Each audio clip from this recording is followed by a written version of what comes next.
Or if possible. Yeah. I probably can, Cody, if you want, it'll take me a minute, so if you want to, I don't know if there's you can get started in any way while I Yeah, fiddle with it, I or. don't Mindy, I've got absolutely. it handy if you want me to share from my side. Okay, yeah, that would be faster Okay. for sure.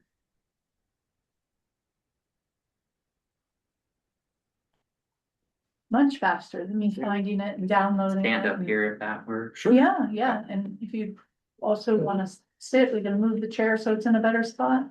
I kind of like to stand when I Okay. present, honestly. Okay. It's just more normal for me. Okay, all right. So if we want to just begin the slideshow. Get this screen. There we go.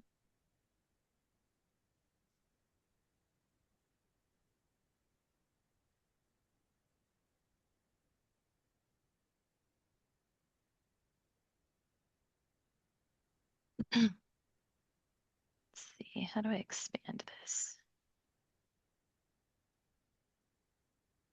What are you guys seeing right now? Do you have presenter view? Yes. Yes. Okay, let's see if I can get this. I don't want to see that either.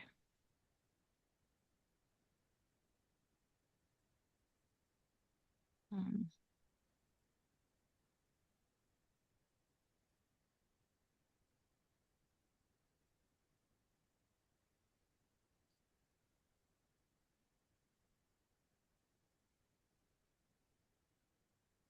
Fun little dude.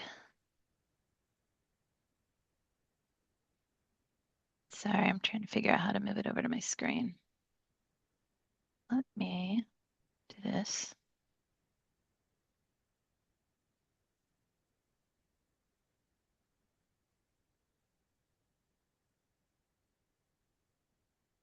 Is that better? Yep, Yeah, and then if we could go back, I think, oh, perfect. All right. Well, as I said, my name's Cody Savvy. I'm a partner with Isler CPA, and I'm here to present the June 30, 2023 audit. And it's showing up blank on my side. Is it yours as well? Yes. Yeah, Word communicate. Oh. Got it. It's different clicks for perfect. each bullet point. Okay. All right, so yeah, Cody Savvy, partner with Isler CPA, here to present the audit. The first set of items I want to go over is some of our required communications with the board and the contents of those communications. The first item of which is management's responsibilities in an audit. Management really has two primary responsibilities in an audit. The preparation and fair presentation of the financial statements in accordance with US generally accepted accounting principles, and for the design, implementation, and maintenance of a system of internal control relevant to the preparation and fair presentation of the financial statements that are free from material misstatement, whether due to fraud or error. So two main responsibilities, but those are very significant, large undertakings for management. Who's the board? What's that? Is this body the board you're talking about? It would be more city council, but we are allowed under professional standards to communicate to sub bodies, but typically all of our formal communications go to the city council. The next item is our responsibilities as auditors. First and foremost, we need to conduct our audit in accordance with professional standards. For the city's audit, we're applying generally accepted auditing standards. Under those standards, we're really attempting to obtain reasonable assurance that the financial statements are free of material misstatement. So an important thing to note there, we're providing reasonable assurance, not absolute assurance. So every audit has the unavoidable risk that it could be perfectly designed, perfectly executed, and misstatements may still exist. It's one of those unavoidable inherent risks that's part of every audit. So by performing our audit under these standards, again, achieving the reasonable assurance, and once we achieve that assurance, we should be at the point to issue our audit opinion. Once we issue the audit opinion, that essentially concludes our responsibilities as auditors. For 2023, we are looking at a disclaimer of opinion. What that really means is that there was a scope limitation in our audit where we were not able to obtain certain evidence to give an opinion.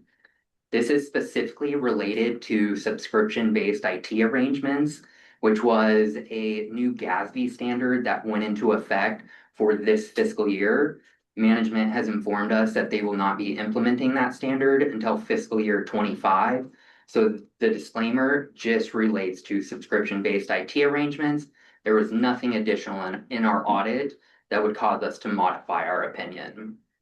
And with that said, subscription-based IT arrangements, it was a new standard that GASB basically said, if you have an IT arrangement that is handled more on a subscription basis, you need to look at that contract and potentially put something on the balance sheet. But it's an interesting standard because although you say, okay, we have this asset through this subscription, you also then put a liability on the balance sheet. It's not 100% offset, but it's fairly close. So yes, you say we have this asset, but then you say down below, we also have to pay for this asset.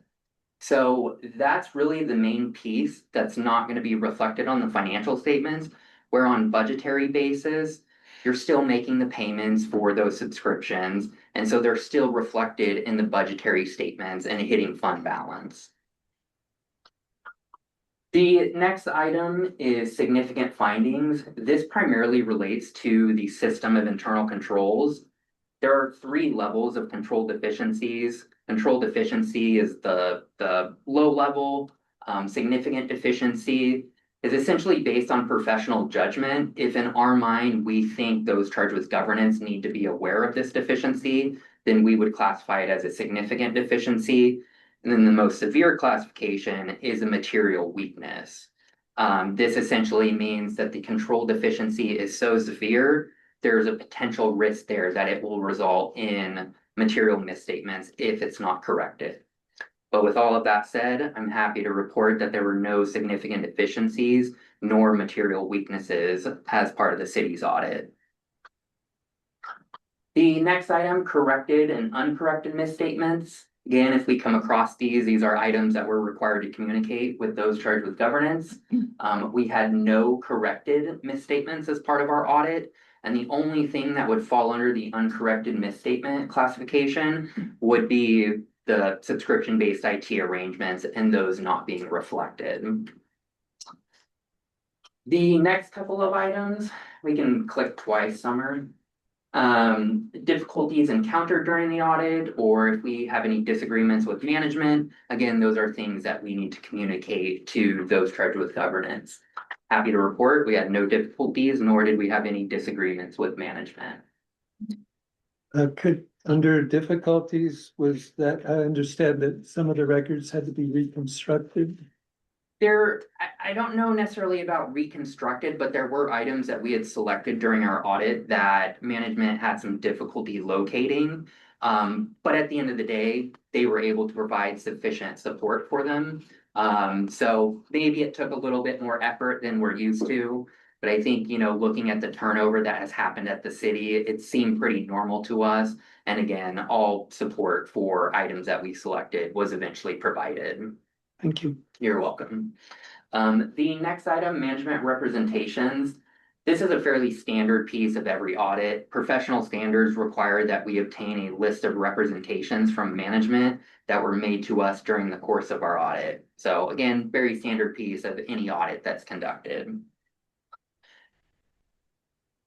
If management consulted with other auditors during the course of our audit, again, that's another thing that we are required to communicate, but to our knowledge, there have been no such consultations.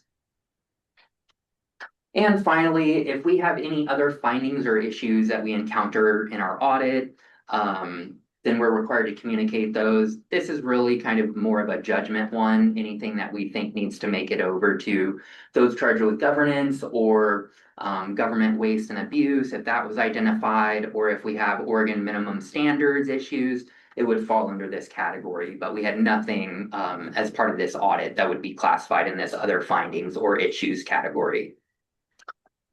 And moving to the next slide, I think some of you might be aware of what we call Oregon minimum standards.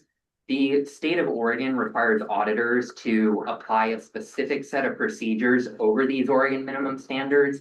They don't exactly say what or how much you should do, so it's really up to us as the auditors to design those procedures. And we are one of 2 states that have this requirement, so lucky us. New Jersey being the other one, if you're curious. So the first item we look at is deposits of public funds. Pretty straightforward requirement here. We're really looking to make sure that funds are held in state-approved financial institutions. So no issue with that. Debt limitations, this primarily applies to general obligation bonds. The state has state requirements on how much debt you can legally take out based on what kind of government you are. And so we run through those numbers and make sure you're at or below that threshold. At the end of 23, I believe there were about 2 million in outstanding bonds. And based on our calculation, we arrived at a debt limit of 49 million, so well below that requirement. The next item, this tends to be one of the more significant areas we look at as part of Oregon minimum standards. We really start with the budget committee and work our way all the way through council adoption of the budget. We look at things such as the affidavit of publications for the various meetings. The budget committee, we're looking to make sure a presiding officer was elected. For the actual preparation of the budget, we're looking to make sure a budget officer was appointed. And then obviously the budget document. So when we do this testing, we're really looking at that next year's budget. So as we finish up fiscal year 23, these procedures are really looking at the fiscal year 24 budget. And so we go through that document, looking at resources, equaling requirements, making sure that expenditures are appropriated at state approved categories, looking at transfers, looking at how debt service was budgeted for. And so it's really a very comprehensive review of the budget document. Happy to say we had no findings as part of that procedure. The next item, insurance. We're by no means insurance experts, and the state is very well aware of this. So more or less with insurance, we're doing a reasonableness check. One, we're looking to make sure you have insurance. Compared to the prior year, ask about any significant changes there, or really ask about anything that stands out to us just to make sure we have somewhat of an understanding. But again, it's more or less a reasonableness check. And moving to the next item, highway revenue testing. This is more specifically the use of highway revenues. And it's really those ODOT apportionments. And so when we do our expense testing, we had some additional procedures for this funding source, looking to make sure that those are spent on state allowed items, primarily road projects, bike paths, and really anything that kind of goes along with that. So say you're putting in a bus stop or something like that, that would be part of that. And we had no non-compliance noted as part of that testing. Investments of public funds, ORS 294 governs investments for local governments. And I'm sure you probably are aware that they have requirements on what you can and cannot, and typically they want low risk investments. Seeing that the city held most of their funds in the local government investment pool and a small amount in a money market, there were no concerns or issues with this area. And budgeted expenditures, this is the one piece that is more based on the current year. And so for current year numbers, we go through and compare the actuals to the legal level appropriations and make sure that no actuals exceed those levels. And if they do, then that is something that we have to report on. And I didn't think that this one was on there. Another big piece of Oregon minimum standards is public contracting. So ORS 297 governs public contracting. There is a ton of information to know in that area.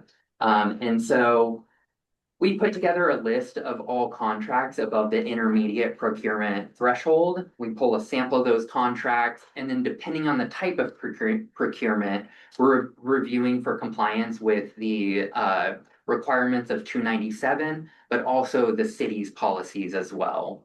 And so after doing that testing, we had no findings as part of that. And so on this next slide, this was just a kind of few items that I wanted to touch base on and just make sure that everyone's aware. The first of which is just kind of general delays in getting this audit issued. To really dig into this, I have to go back a little bit. So I became a partner in December of 2024. A few months into that, we noted some issues with the head of the audit department and the head of our quality control.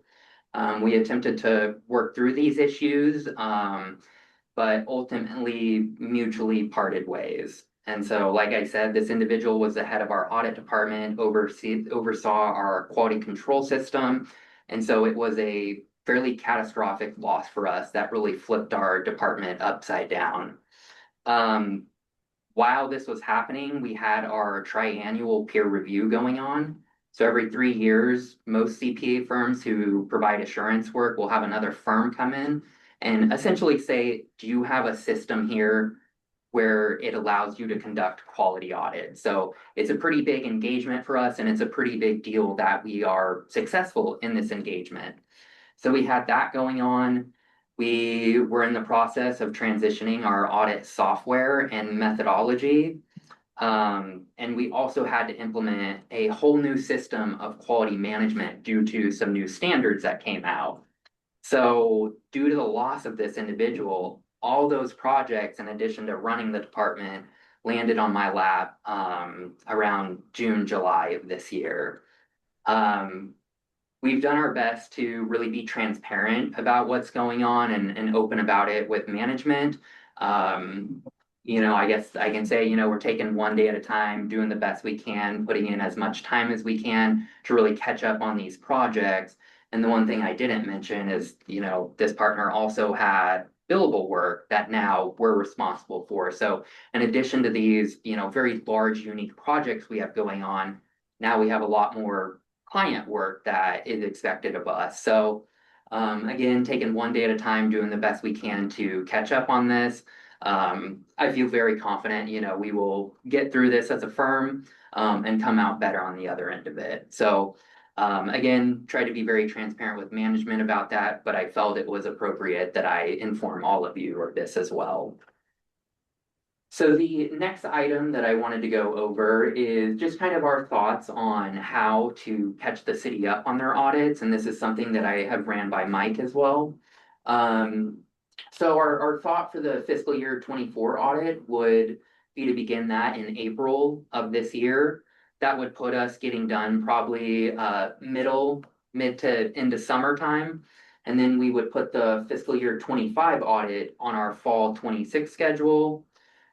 Then for the fiscal year 26, we would have the first half of 27 to get that finished. And then that fiscal year 27 audit would be back on the fall 27 calendar, essentially putting the city back on kind of their standard time frame for getting audits done. And finally,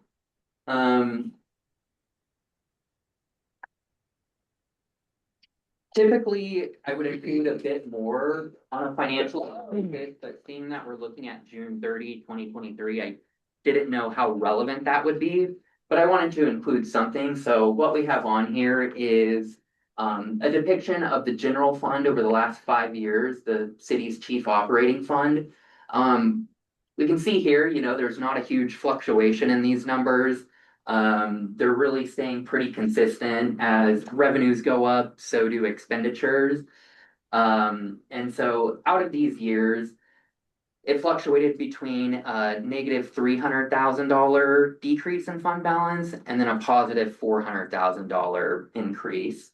And so at the end of 23, there was about a $216,000 decrease, which brought the ending fund balance to about 2.4 million. But an important thing that I noted when looking at this is historically the general fund is transferring out roughly $1 million to supplement other city activities. And so in my mind, that's really what's keeping these level. If you were to take those transfers out, we're gonna see that revenues far exceed the expenditures. And so I thought that was an important thing to note as we look at this. And so for 2023, there was about a $1.3 million transfer out. So again, we take that transfer out and that $216,000 decrease now becomes a $1.1 million increase. But with all that said, seeing the ending fund balance be around $2.4 million, that's a pretty healthy spot to be. So there's really no concerns from us in that area. So with that, I'd like to thank you for your time and open it up for any questions.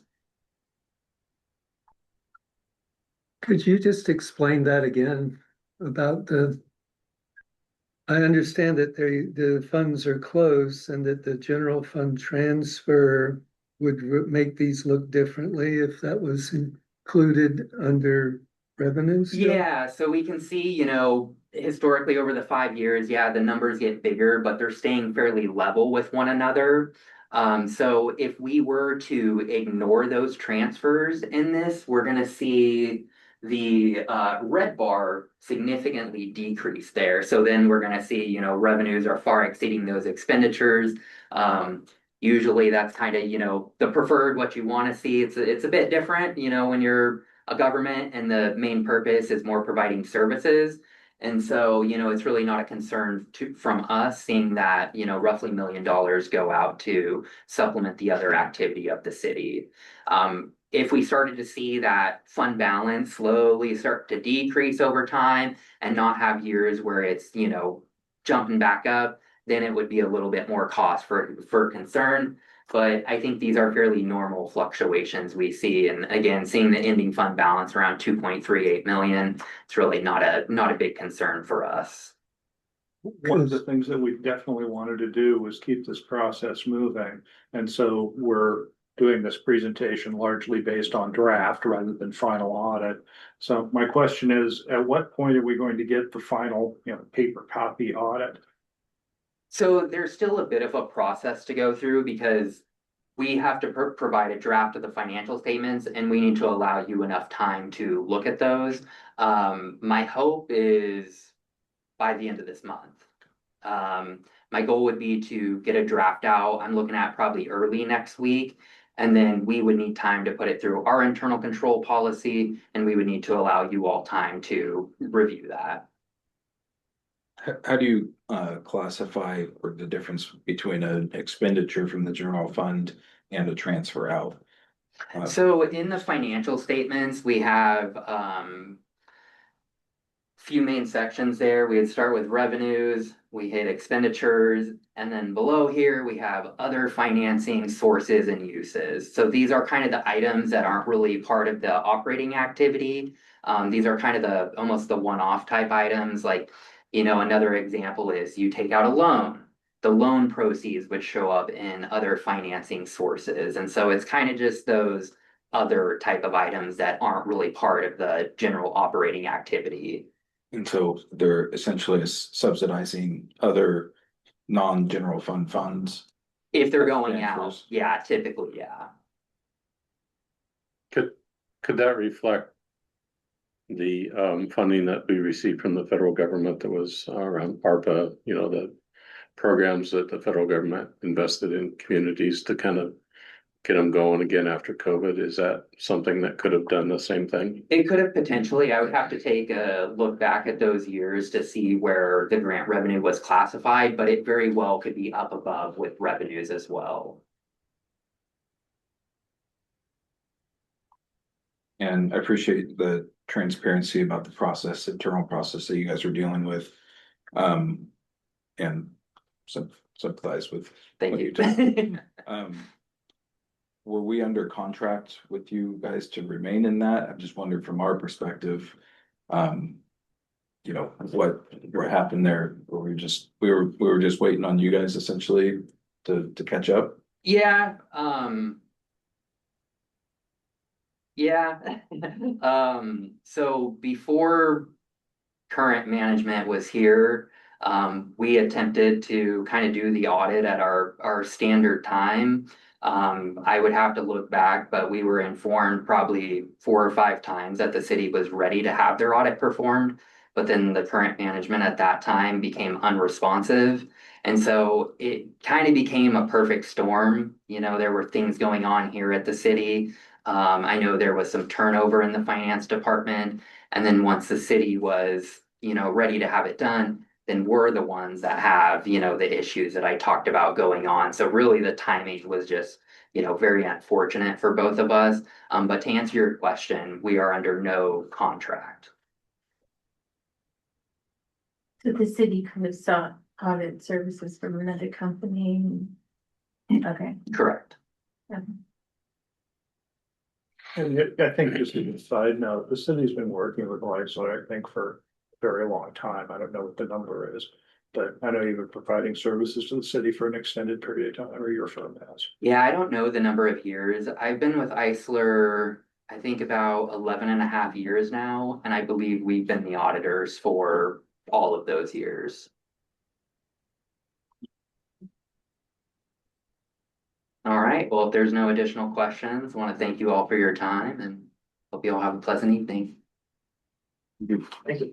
Thank you. Anybody else have any comments? Suggestions to where to go for dinner? Is there gonna be another presentation with like more detail, or is this The gonna actual funds. kind of it? Wasn't there mention of a draft? Yeah, this is, you know, we wanted to keep this process moving. And so, you know, we asked them to give you this presentation based on the draft materials. Once we receive the actual physical paper audit that, you know, maybe by the end of the month, we will definitely circulate that to everyone. And, you know, it was gonna be my suggestion at the time is we just may ask informally, do you guys want to get back together again and talk about this? Is this, you know, is this information that you're able to just kind of digest on your own? You want to have another meeting with Cody to talk about it? But, you know, kind of wait until you have that paper copy in front of you to be able to do that. And to answer your question, it really is the same presentation, but I'm very open to feedback. So if there's other questions or stuff you want me to incorporate in that, I'm happy to adjust the presentation and tailor it to the specific request. Well, so there probably in the previous ones, there was the traffic signal kind of relayance of, you know, at risk, good, moderate, good to go. I guess from the perspective of, say if we go out for grants or through the county or someone who's grading the finances and the health of our organization, what are the various either grades to our audit? Is it just no findings is the best you can do? Is like, how would you qualify? Yeah, I mean, really an unqualified opinion is the best you can achieve there. Yeah, I can't speak for them, but I don't think they would, you know, view the disclaimer of opinion specifically related to the SPIDAs as being something to prevent them from giving the city any money. But I mean, the best thing you can provide to whether it's creditors, granting agencies, is your audit saying everything, you know, looks good, everything's clean, no significant deficiencies or material weaknesses. And so in 2023, other than the GASB standards that had been adopted at the time on the software subscriptions, is a no opinion audit. Yeah, everything's been clean. We had no significant deficiencies, material weaknesses, or nothing else that would prompt us to consider modifying our opinion. So the only other audit I've had any real experience with is another agency that I've liaison with the city, the Workforce Council, and so the draft. Did you say the draft audit will look pretty much like this? No, Well, I mean, I guess it depends what you mean. because it was like probably a 40-page document, lots of numbers. Yeah. This is not the draft at all. The draft will be, I mean, I want to say the city statements are 130 some pages, so it will be a very large, extensive document. But the important pieces is to the audit is what he touched on, Right, which is the findings category. and the categories. That's Yeah, gonna all be the same. You're just gonna have Have the financial 100 plus detail additional pages that are gonna give you to all the prove detail, probably the. their samples and all the various different things that made up this document there really. Yeah, I mean, as a So- practical matter, once we get, the 140 pages or whatever it is, we'll be working with Summer, and our finance folks to review all of that. And then it'll be in the form of what you saw, a final audit document. And like I said, I'll circulate that to this group and to the city council. And, at that time, people may say, okay, fine, this makes sense to me. Or they may say, hey, we want to sit down with Summer and Cody again and go through this. So. We'll have that opportunity. This isn't your only bite at the apple, I guess is what I'm saying. And to Faye's point, the items that I went over on that first slide, those required board communications, I've went through the completion section of the audit, so that is stuff that I've worked through and I'm confident that there will be no changes to that. Really, we're down to just putting together the statements and reviewing those and making sure that we're issuing a quality product.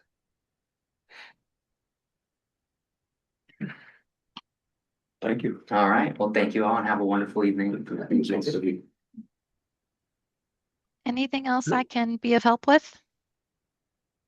Well, I guess that is all prefaces, like he said, if that they're trusting that the financials are true and that nothing's been disguised or garbage in, garbage out kind of things. And Yeah. based on what they can see, we look good. But if somebody was clever and able to. So I could speak to that a little bit. So for Go ahead. what it's worth, I've been working with municipalities doing audits for about 15, almost 20 years now. And my primary role for the city was getting the books and the accounting records ready for them to be able to audit. And, this is still like 2 to 3 years ago. There was a lot of work, I'll be honest. There was a lot of work and recreation that need to be made and bank reconciliations that had to be completed in order to get the records ready for the audit. So as far as, again, assurance for fraud or things being hidden, I'm not a certified fraud examiner. And that wasn't really my role, was to try to find fraud. But as I was going through, I'm keeping my radar up all of the time for any kind of red flags that I may see. And truly, I didn't see anything that raised any flags, or I would have brought them up with management. So for whatever that's worth, I haven't seen anything nefarious or that's worried me at all.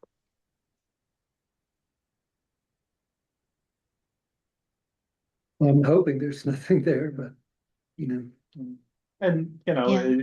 and Summer's being modest. She put a ton of work into basically recreating a lot of these records. There was a lot of work that she did. There was a lot of work that city staff did. To get to the point that we had the product we could then give to Isler and say, okay, do the audit.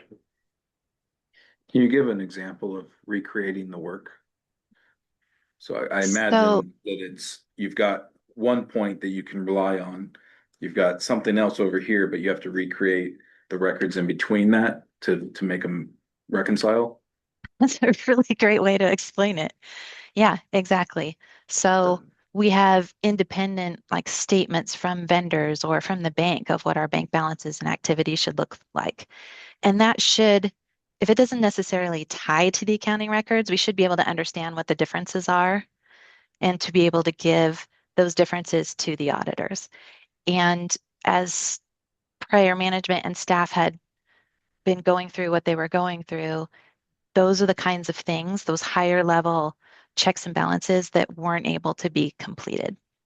Those are the things that fell behind.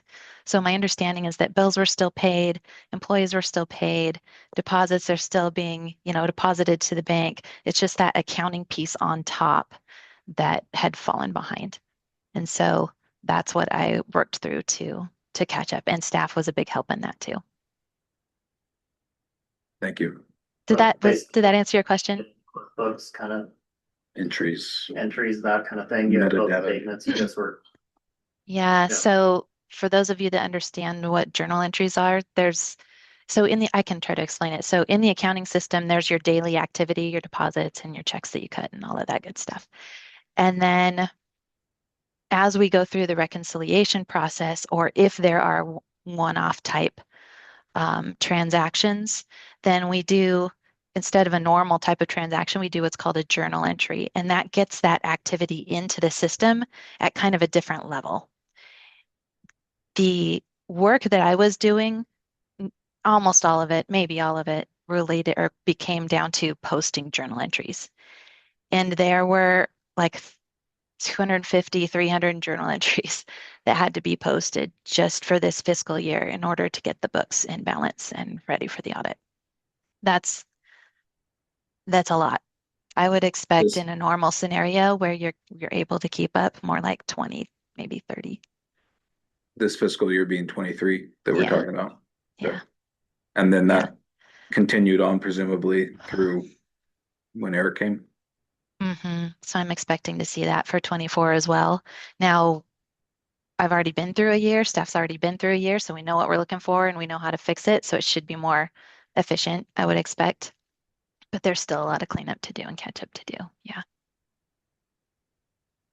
So at my job, we close it out month by month. We are in balance every month. The city doesn't do that. They should, and the city staff knew that they should, but they fell too far behind and weren't able to get to it.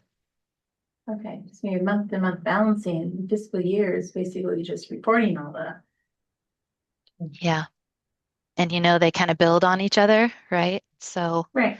we're not able to do the bank reconciliations for these current months that we're in until we can catch up on these back ones. So we're still doing other procedures to make sure all the activities in the books and catching everything big, so that we don't have any big surprises. But those processes. I'm sorry, this audit's kind of a review of that reconstruction also, not just the activity of the year. Yeah, and audits look more at balances as of the end of the year more than the detailed activity, right? So balance sheet, they're primarily focused on your balance sheet. Are your receivables that you're saying you have $100,000 in receivables? Well, do you really? And then they'll go through and audit that and make sure that that's a true number. Right, okay. Yeah. This is the reason why we brought Summer in as an independent CPA Right. to help us be able to recreate this. So in our current year, are those weaknesses being strengthened to where we don't have that happening again? That was, that was the goal is, we had a turnover in our finance department. It was what I call a teachable moment, for us to bring in Eric.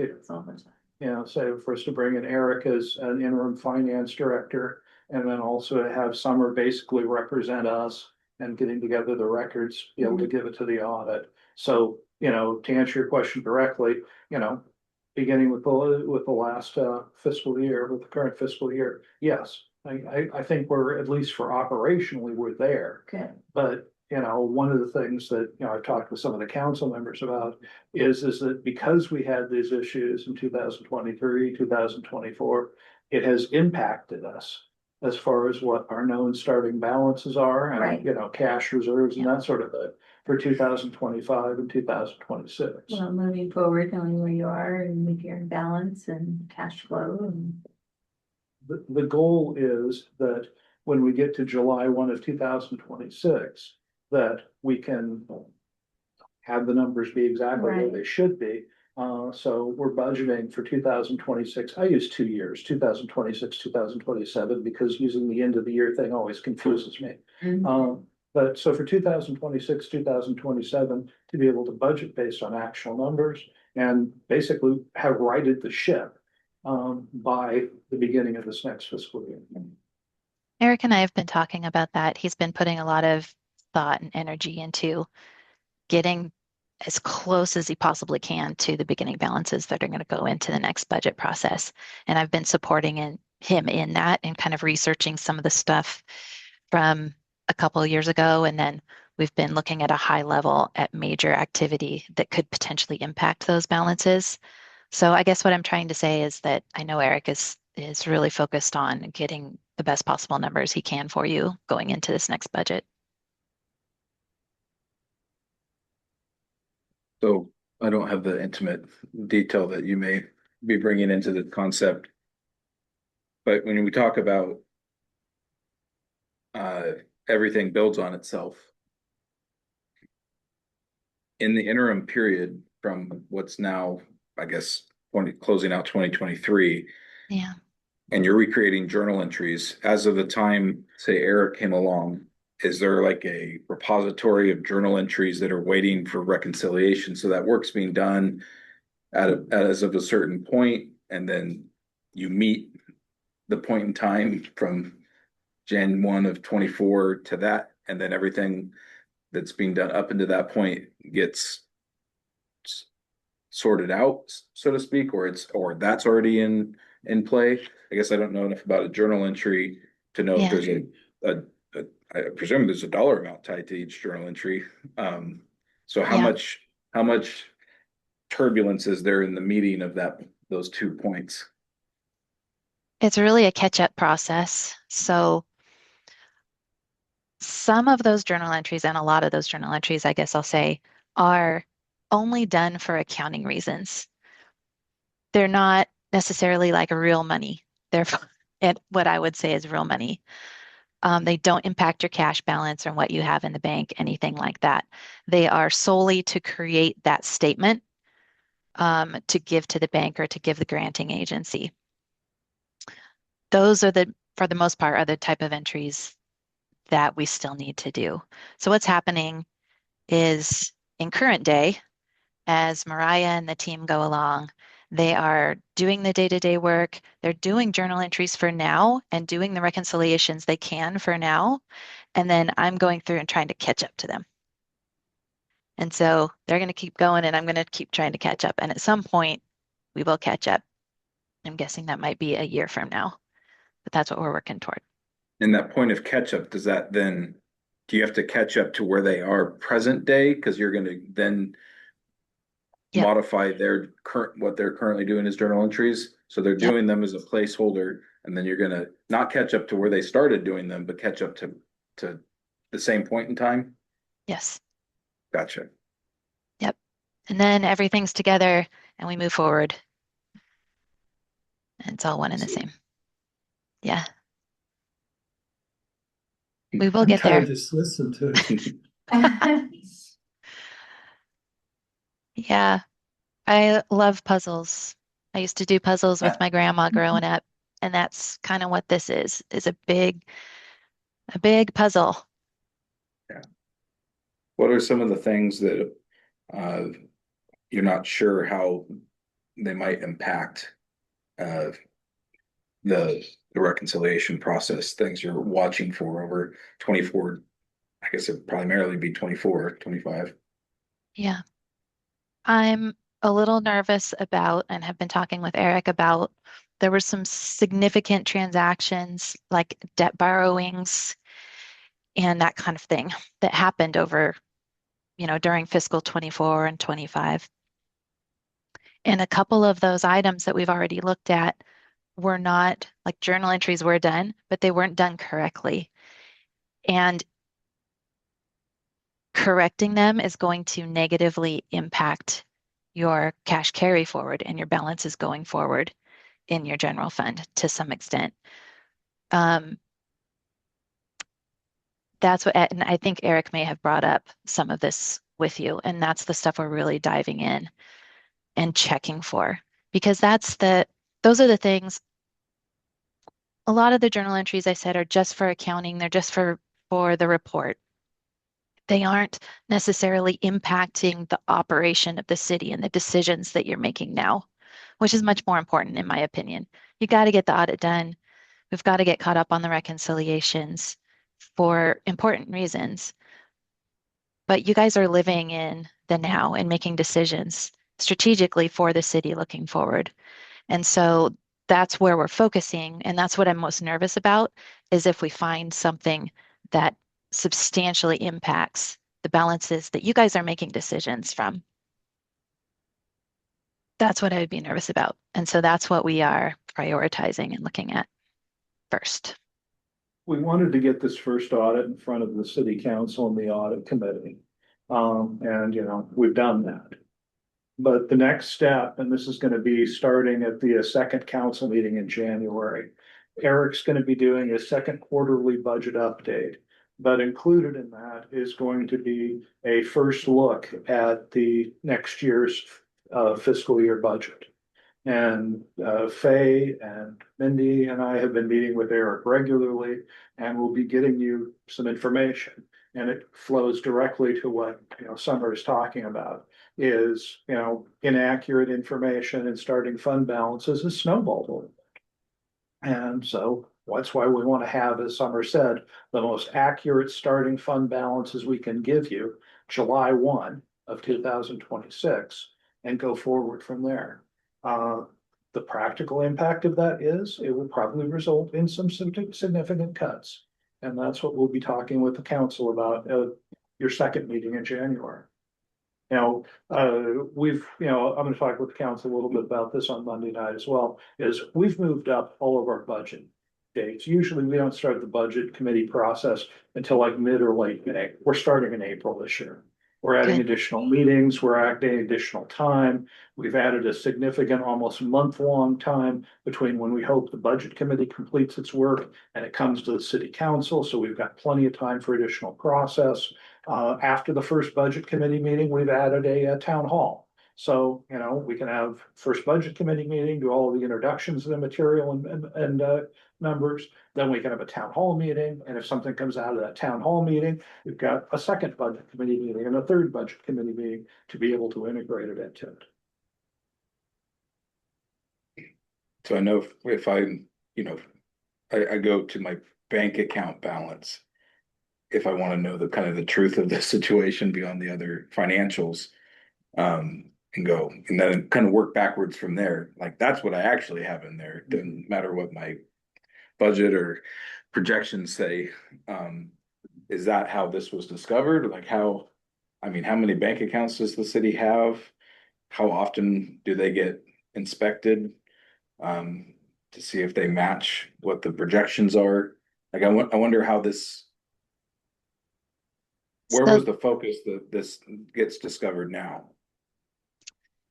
the piece that we discovered that's going to impact the fund Yeah. balance.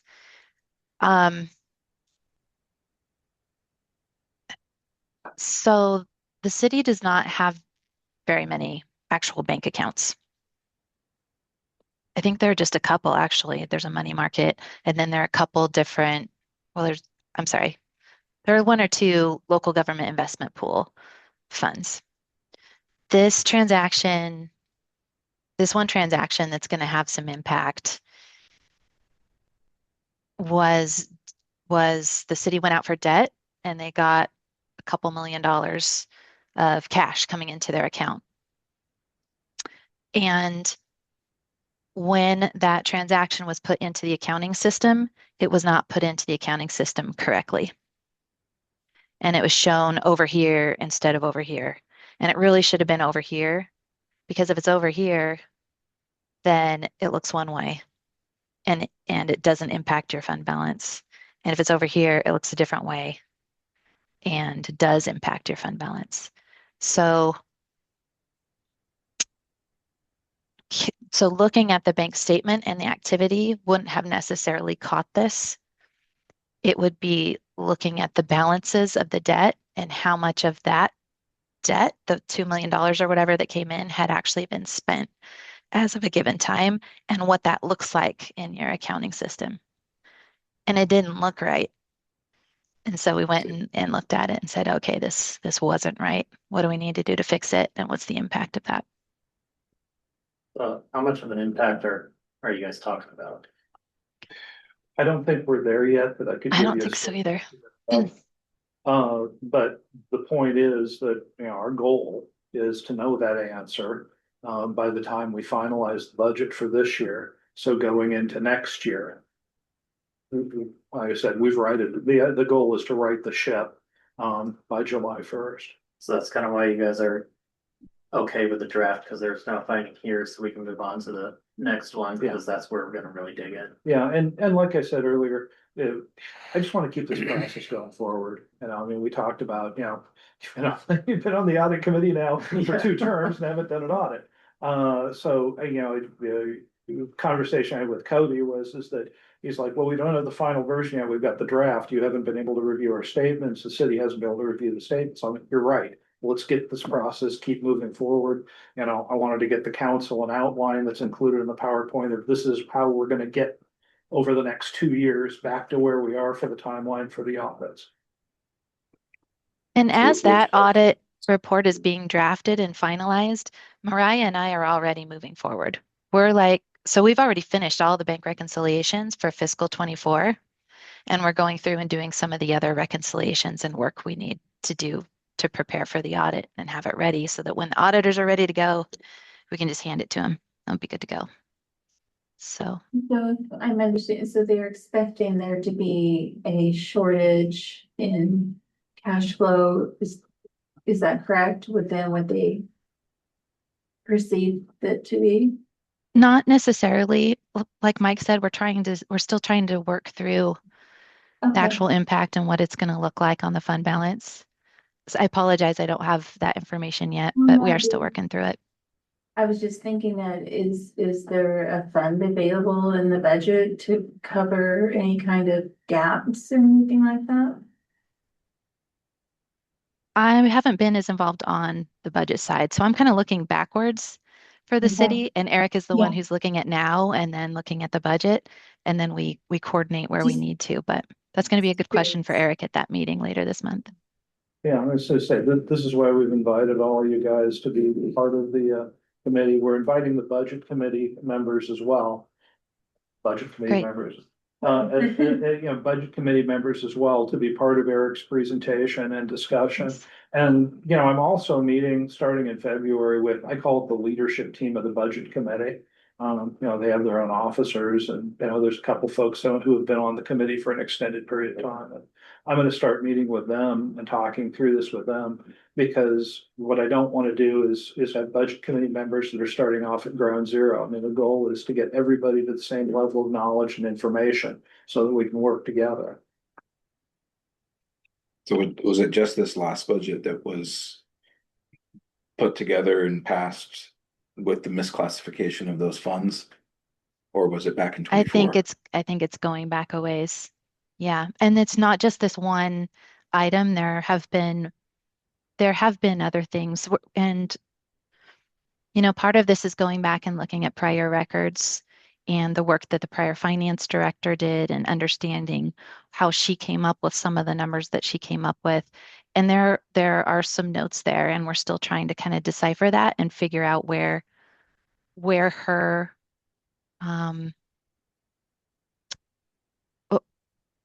what was going on in her mind, what information she knew that we don't know right now that went into those budgets. So if it goes back So I further, think it does go back. I think it goes back a few years. It's not like all of a sudden there's this huge hit. It's going to look like that because we're just now truing those numbers up, but it's the underlying issue has been accumulating over several years. then is It's it my fair to say understanding. Again, I'm not. that a thing like this happening doesn't manifest itself as a finding in the audit process, or would it? So a couple of things. So the auditors don't really look at how a budget is developed as far as how the city comes up with numbers. As far as the budget's concerned, all they really care about is council authorized management to spend this many dollars in these specific buckets, and did management stay within those buckets? That's all they really care about from a budget standpoint, if that makes sense. So the challenge that I think we're gonna face is that we'll find a fund that we thought had a higher carry forward or a starting balance than what we did. We created our budget. We stayed within our budget. We spent everything that was budgetally approved. But unfortunately for us, hypothetically, $50,000 less dollars were available in the carry forward, which we budgeted to spend. Mhm. And now we're just finding out a couple years later that we potentially overspent the available resources that were in that fund. So does that require a reopening of the books, so to speak, to go in to make those adjustments? And then does that trigger the necessity of of a new audit? No, If because the IRS finds an issue on my, taxes, I'm just taking that context. Yeah. Then I need to amend prior year's taxes if I misreported. We're not dealing with a situation like that, or it's just we overspent, it shows. I think what happens is it carries forward. So because we had the wrong carry forward out specific year, then the next year, It's wrong. if we haven't been able to reflect that correction in the change, we've carried that problem forward another year, then it kind of compounds. And so, as Summer said, we're probably looking at a multi-year period where we've compounded a problem that we should have caught hypothetically in 2024. That's And here kind of we why are I in was talking about the 26. bank accounts, because I mean, if everything had its own account, you would eventually come to a zero. If you didn't have enough, you would overdraft or something. But is this because we have common accounts that, I mean, the pool, it's all coming out of a big enough pool that we're not kept like noticing it, or? so there are different ways to, sorry, did you want to go ahead? It's fine, I can ask it in a minute. Okay. Go ahead. But let me take a shot at it, and you may have some input or a different way to say this. So there are different ways for businesses, companies, and municipalities to keep their accounting records. And when you're looking at your checkbook, you're saying, here was my cash balance, and I spent this much, and I got this paycheck, so that went in, and here's my ending balance. For the city, they're not only looking at the cash in and the cash out, but they're looking at how much do people owe us as of a certain point, and how much do we owe others at a certain point, and what kind of debt balances do we owe, that kind of information. And when we do the budget, we're including, they're called accruals. So they're considering amounts that people owe us and amounts that we owe other people to come up with So this this is balance. accrual-based accounting, not cash. Correct. accounting. Correct. Yeah. Yeah. Sorry about that. Probably over explained it. But yes, so that's part of the difference. So the activity that hits the bank statement, the actual cash in and cash out does get reconciled, and we've gotten through that for 24 and haven't found, like, anything we've found has been booked and corrected if needed. It's the other accrual information, and it was an accrual item that needed to be corrected. That's going to impact the carry forward. Did that answer your question? Yeah, I'm just trying to reconcile it with the idea that this audit that we're being presented isn't focusing on these aspects necessarily that we're talking about now. So it's not that they wouldn't be bringing that to light necessarily. It just really affects how much it's the policy, right? If you have a budget, you pass a budget, you expect to have a certain amount in there, and that what does that fall under? Is that just council's fiduciary responsibility to make sure management is presenting accurate budgets? Yeah. Most of the That's a big piece of it. Mike, do you have other thoughts on that? No, I was gonna agree with what you just said, so. Yeah. So, in the budget meetings and this year, the recommendation, correct me if I'm wrong, but you were there. The budget committee found a $1.5 million shortfall, and they wanted the budget cut by $500,000 for the upcoming consecutive 3 years to balance that out. Would that have anything to do with the line item discrepancy move forward? Not really. I don't know. What the budget committee recommended and what the city council approved was, we all know that the definition of a balanced budget is the amount of money you have at the end of the year, plus the revenue equals your expenditures. What the council, what the council said is that we want to, our goal is to have a budget based on the revenue we receive during a year is the revenue we spend that year. Now, we've got to have money at the beginning of the year because a huge part of our revenue is property taxes, and we don't get those till December. So we gotta be able to pay our bills and meet payroll between, you know, July 1 and December. So we gotta have some money in the bank. But if we could reduce the amount of that we rely on every year by 500,000, by 500,000. Yeah, I didn't realize if it was just one particular line item, if it was a general overall total of. Yeah, it was the total for the general Okay. fund, and the idea was just to be able to take some of that savings and put it into a reserve fund. Yeah, no, and You know, so, it'd be great, but so no, I was just remembering that. Yeah. Yeah, we agreed to try to shrink the gap by a third. yeah, I was gonna say, No, I this knew looks the like, goal was, but I didn't know if that was one line item, one area of the Yes. budget. Yeah, we could do It's- it by either increasing revenue or cuts or a combination. yeah, it's the general fund, not the utilities, yeah. But yeah, I mean, you're absolutely right. I mean, that's the goal, is that, look, we know we gotta have money in the bank on July 1, Mhm. otherwise we're not gonna meet payroll in September, because we don't get the property taxes till December. But if we can reduce our overall expenditures to what we know is gonna be our revenue for that year, we can siphon off some of that cash carryover beginning fund balance and stick it in a reserve fund. Yeah. So if we could go back to we assigned funds to the wrong place is the basis of this problem. The fund, there was some loan amount or that got put in the wrong category. That's that's kind of an example of some of the things that we're finding that are going to impact it. And that's going to be a larger example, a larger impact, I believe. Again, we're still trying to get all the puzzle pieces put together. But yes, it is things like that. It's either errors that were made or information that wasn't known at the time the previous budgets were built. And this is part of what Eric's gonna be talking with you about it, that, you know, not Monday, but the second meeting in January.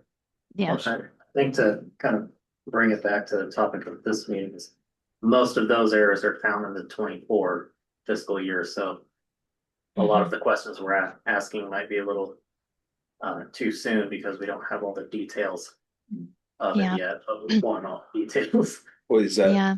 that accurate? Because you said a few years Mhm. back, but I haven't heard how far back you're finding these things. And Yeah, wouldn't have- so maybe it's further back. so as far as the audit is concerned, we're confident through the end of 23. And as far as the budget goes, which is kind of a different beast, I'm not sure. I haven't looked at that different angle. That's more Eric's world right now as far as advising the city. So was As this the audit errant goes, if practice? I'm sorry, what was that? Was this an errant practice going back as presumably as, you've only looked so far? Yeah. But it's been the same person for 20-something years. Like, is it conceivable that there, you know, similar errors have been, that go clear back into history? Yes, Or are we saying it's that possible. looked at 23 and we're not seeing anything? It is possible, but as soon as you have audited numbers, those are like real actual numbers. And then when you go to the next budget, you use those real actual numbers to create your new projections for going forward.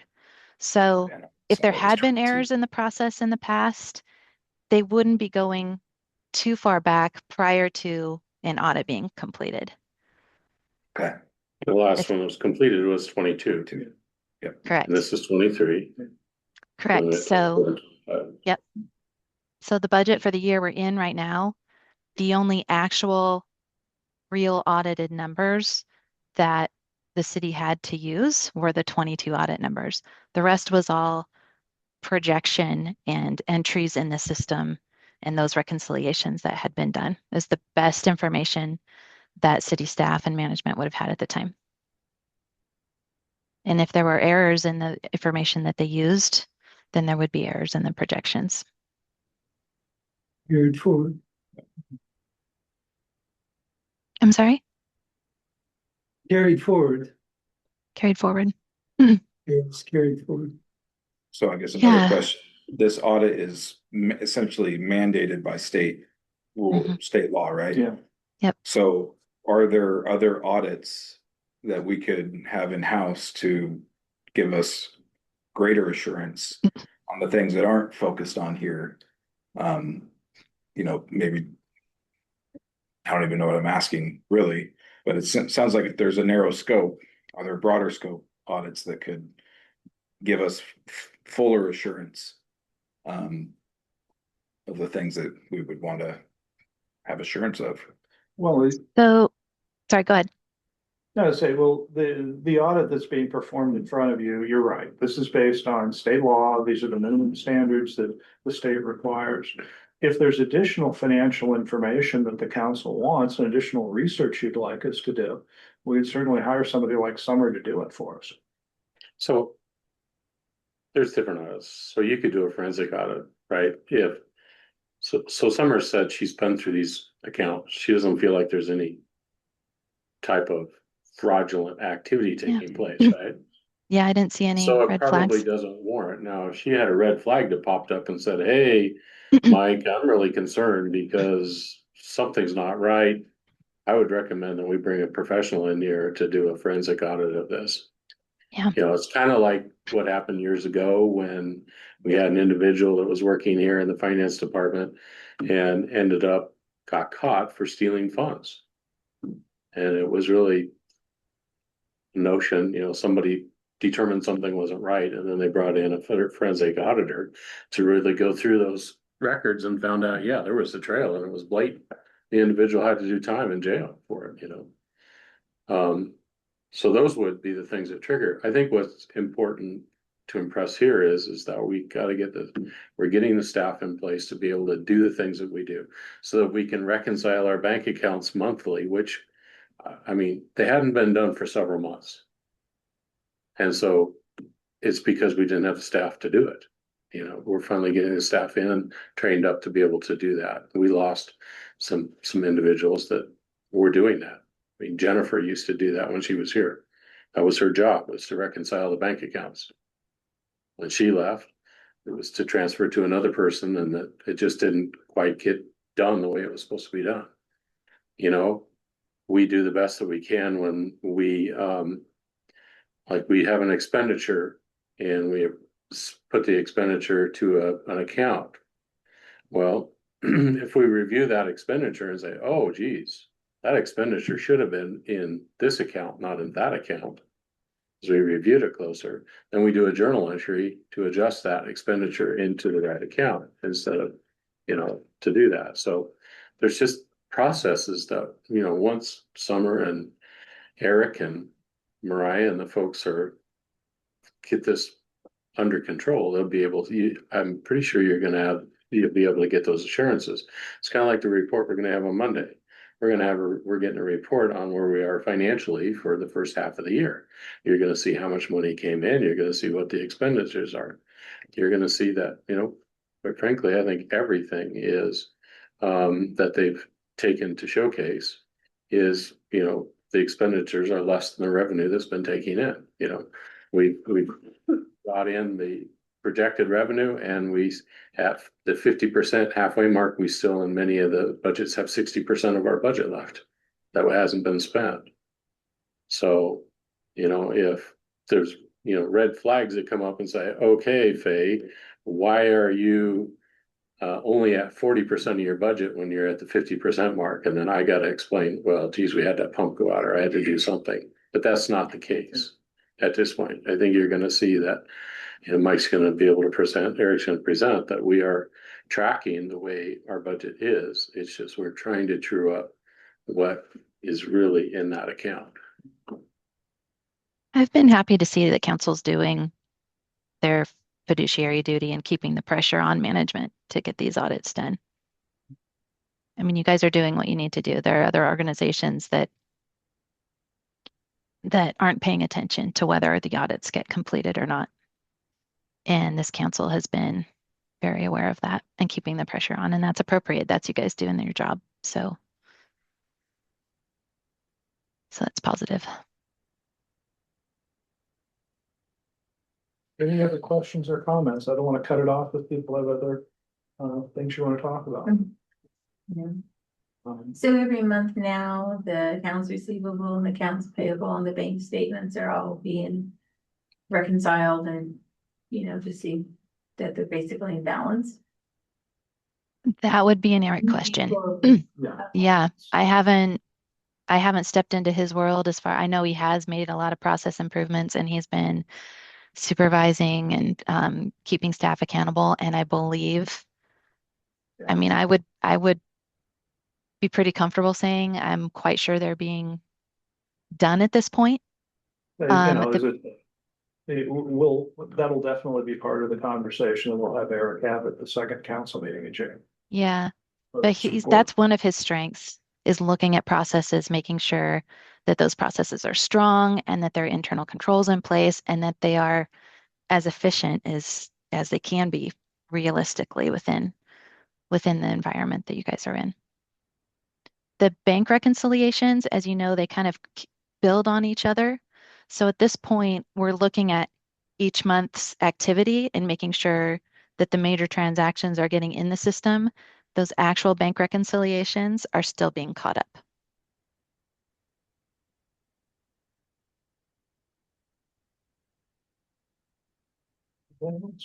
No, but I guess can't imagine. Thank you some for all you've done, really. You're welcome. You're very welcome. Happy to. This is what I love doing.